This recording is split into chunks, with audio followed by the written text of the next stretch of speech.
अस्सलाम वालेकुम guys, I hope you are doing well. This is Nizamuddin Memon और आज की इस वीडियो में हम डिस्कस करने वाले हैं क्वेश्चन नंबर 13 को 4.1 एक्सरसाइज है डिस्क्रीट स्ट्रक्चर की। तो what are the quotient and remainder when 19 is divided by 7। ये सारे 5-6 सवाल हैं, इसमें 8 सवाल हैं, ठीक है। क्वोशंट और रिमाइंडर क्या होगा?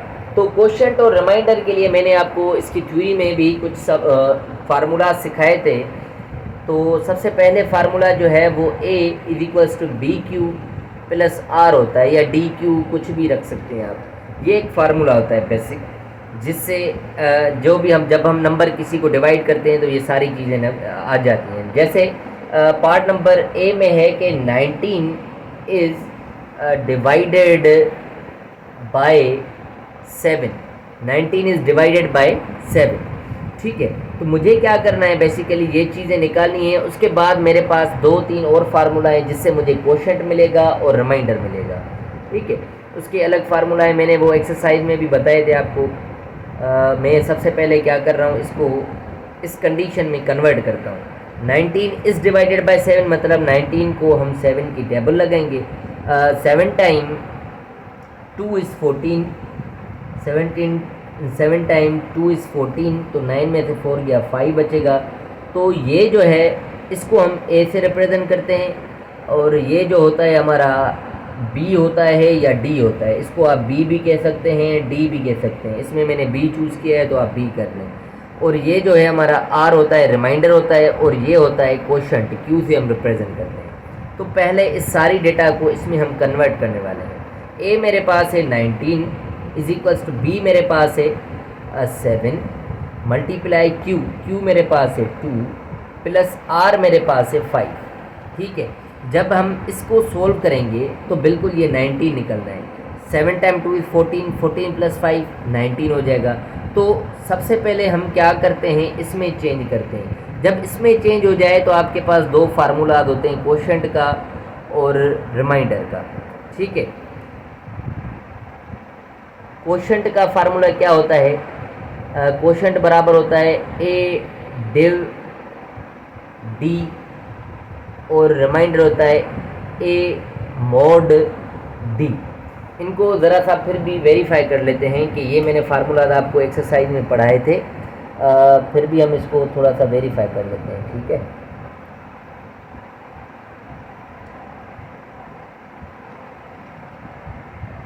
ओके, तो कहाँ गए फार्मूलास?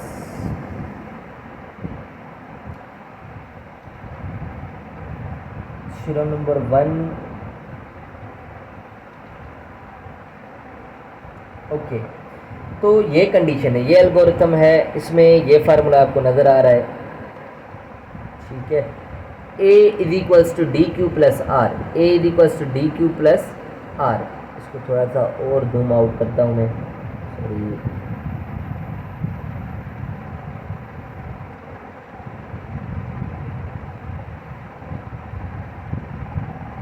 ठीक है, तो क्या हो गया, चलो। द डिवीजन एल्गोरिथम में लेट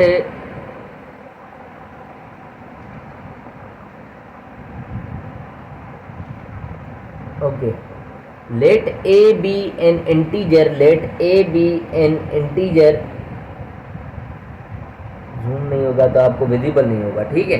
तो let a b an integer and d a positive integer, then there are unique integers q and r with r is greater than or equal to 0 and less than d, such that a equals to dq plus r, a is equals to dq plus r या bq plus r, आप जो भी चाहें वो लिख सकते हैं, ठीक है। लेट सपोज मैं यहाँ पर dq लिख देता हूँ, ठीक है। फिलहाल के लिए जो किताब में फार्मूला है उसके हिसाब से लिख देते हैं। उसके बाद मेरे पास दो फार्मूला आ रहे हैं यहाँ पर। क्वोशंट बराबर होता है ए डिव डी के, क्वोशंट बराबर होता है ए डिव डी के, और रिमाइंडर बराबर होता है ए मॉड डी के, रिमाइंडर बराबर होता है ए मॉड डी के। तो हमें बेसिकली क्वोशंट चाहिए और रिमाइंडर चाहिए, ठीक है। तो मैं क्या करने वाला हूँ, क्वोशंट की इक्वेशन क्या बनेगी, ये बिल्कुल फार्मूला आ गया है, इसको आप कंपेयर कर सकते हैं। ए यहाँ पर ये हो गया, डी ये क्यू प्लस आर। अब इसमें से जो जो चीज़ें आ रही हैं भाई, क्वोशंट के लिए कंडीशन है कि क्वोशंट क्यू क्या है, मेरे पास 2 है, तो 2 बराबर है ए डिव डी के। ए मेरे पास 19 है और डिव डी हमारे पास जो डिवाइडर है वो क्या है 7 है। तो ये कंडीशन आती है क्वोशंट की। और रिमाइंडर की कंडीशन क्या आती है, बेसिकली रिमाइंडर मेरे पास है 5 ए 19 है मॉड और डी जो है मेरे पास क्या है मॉड या मॉड्यूलो भी बोल सकते हैं। डी जो है मेरे पास डिवाइडर जो है वो 7 है। तो क्वोशंट और रिमाइंडर निकालना है तो बिल्कुल इस तरीके से कंडीशंस हमें करनी होती है। ठीक है, किसी किसी सवाल में आपको थोड़ा सा फोकस देना पड़ेगा। जो आर जो होगा वो 0 से बड़ा होगा या 0 के बराबर होगा, पर ये डी से छोटा होना चाहिए, डी से छोटा होना चाहिए। जो डिवाइडर है उससे छोटा होगा। यहाँ पर जैसे 5 बचा है, अगर यहाँ पर मेरा 9 बचता तो यहाँ पर ये रिमाइंडर नहीं कहलाता, क्योंकि 9 पर फिर भी 7 की टेबल लग रही थी, फिर हम आगे 7 की टेबल लगाते।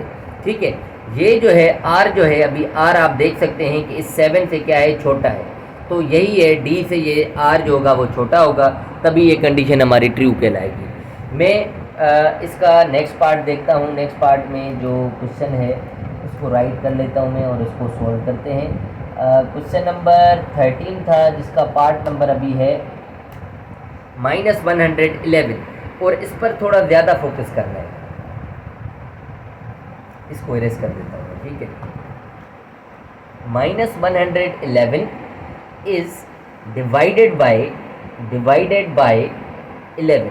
अब जब आपके पास नेगेटिव नंबर आ जाए उस पर बहुत ज़्यादा फोकस करना है, उसमें थोड़ी सी चेंजिंग करनी है। ठीक है, लेट सपोज 111 आपने यहाँ पर लिख दिया, यहाँ पर 11 लिख दिया। आपको पता है भाई 11 टाइम 1 इज 11 होता है। 11 में से 11 गया 0 बचा, फिर मैंने यहाँ पर 1 उतारा, पर 1 पर टेबल नहीं लगती, ये उतारा है तो यहाँ पर मुझे 0 देना पड़ेगा, क्योंकि 11 टाइम 10 इज 110 होता है, पर ये 111 है, तो इस वजह से इस पर टेबल नहीं लग रही, तो इसको आप रिमाइंडर कंसीडर कर सकते हैं फिलहाल के लिए। पर जो कि ये नेगेटिव नंबर है, जो कि ये क्या है नेगेटिव नंबर है, यहाँ पर -10 आएगा, यहाँ पर -111 है। तो जब भी आपके पास कोई नेगेटिव नंबर आएगा उस पर आप ये टेबल 10 टाइम्स लग रही है, क्योंकि 10 टाइम 11 इज 110 आता है, जो कि इससे कम है।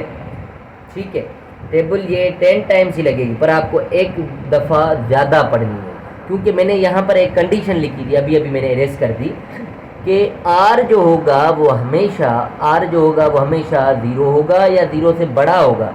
पर यहाँ पर जो आर हमारा बच जाएगा, ये जो आर हमारा बचेगा, क्योंकि ये 1 ये नेगेटिव 1 है। 1 क्या है, ये नेगेटिव 1 है, क्योंकि ये -111 था। अगर मैं 11 टाइम 10 करूँ, 11 टाइम 10 इज ये आएगा 110, पर 11 टाइम -10 किया है तो यह -110 आएगा, और यहाँ पर माइनस यहाँ पर नीचे वाली साइंस हम अपोजिट कर देते हैं, क्योंकि यहाँ पर माइनस करनी होती है, और माइनस में हमें पता है नीचे वाली साइंस अपोजिट होती है। ये प्लस का ये माइनस का ये कैंसिल आउट होके यहाँ पर बचेगा -1। जब भी ये -1 आएगा तो ये कंडीशन हमारी फॉल्स हो जाएगी। ये कंडीशन क्या हो जाएगी, फॉल्स हो जाएगी, इस पर सेटिस्फाई नहीं हो रही। आर या तो 0 होना चाहिए या 0 से बड़ा होना चाहिए, पर यहाँ पर आर नेगेटिव जा रहा है। तो इस कंडीशन में हम क्या करेंगे, यहाँ पर 10 टाइम्स टेबल पढ़िए, हम एक बार और टेबल पढ़ लेंगे, 11 टाइम 11 कर लेंगे, 11 टाइम 11। थोड़ा सा ज़रा मैं समझा देता हूँ। ये हमारा ए है, ये हमारा क्या है ए है, और ये हमारा डी है। मैं इसको कन्वर्ट करता हूँ। मेरा ए जो है 111 है, ठीक हो गया, और डी जो कि मेरा डिवाइडर है वो मेरा 11 है। इसको मैं मल्टीप्लाई करूँगा, यहाँ पर तो 10 बार टेबल लग रही है, पर मैं यहाँ पर क्या लिखूँगा, एक नंबर बढ़ा के -11 कर दूँगा। ठीक है, 10 है तो 11 कर दिया, पर जो कि नेगेटिव है, वैसे तो ये 11 माइनस का 11 10 से छोटा है, क्योंकि नेगेटिव नंबर जो बड़े होते हैं वो छोटे होते हैं, आपको पता है।